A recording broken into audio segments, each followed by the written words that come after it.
The same respect as Cassie, because Diddy put his hands on her. Because she stole his phone in the damn freak off and the man got caught on camera putting his hands on her, suddenly she's the Mother Teresa of domestic violence.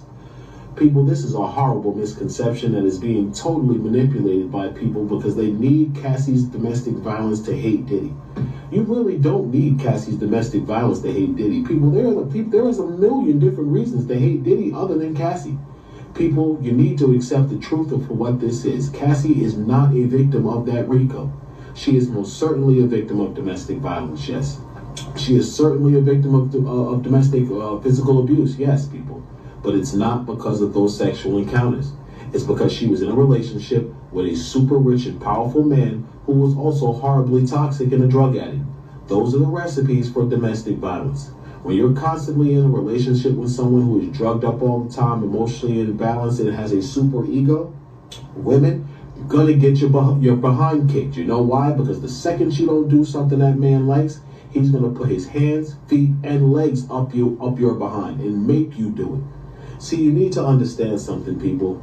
Rich men, they use money to control women. But once the money don't work, they don't have the finesse to control women. You know why? Because they've been using money their entire life to control women. This is when these guys get violent. People, I've been broke in my life and I've had money. I've learned how to bag women with no money and I've learned how to bag them with a lot of money. And the one thing I can tell you definitively is that my relationships that I started out broke and came into money with the woman were always better than the relationships I started out with a lot of money and then me and the girl started dating. Because people, you always have problems. People get used to people. Familiarity breeds contempt. Cassie was probably amazed at Diddy when she first dated him. She thought she was dating God, but after a while she realized that he was a fallible man and he was imperfect. And she realized all these things, people. Maybe for a while she overindulged in the freak-offs because of the sexual encounters. She assimilated some of the power. And you want to tell me why Cassie was a victim? Stay the hell out of my DM. Because, baby girl, let me tell you something. Hashtag you wasn't there. You can't tell me about Cassie's victimhood when you weren't even there and you've never even met the woman.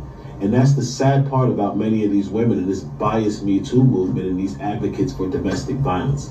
Because so many women think that domestic violence vitiates any criminality. You're wrong. Domestic violence is not a get out of jail free card like Monopoly where you can get that card, get out of jail free and still collect $200. No, just because a man put his hands on you don't mean you couldn't have been a drug dealer. Just because his man put his hands on you don't mean that you willingly didn't kill somebody. Just because a man put his hands on you doesn't mean you are not a scammer. Just because a man puts his hand on him don't mean a woman can't be a hoe who likes large men.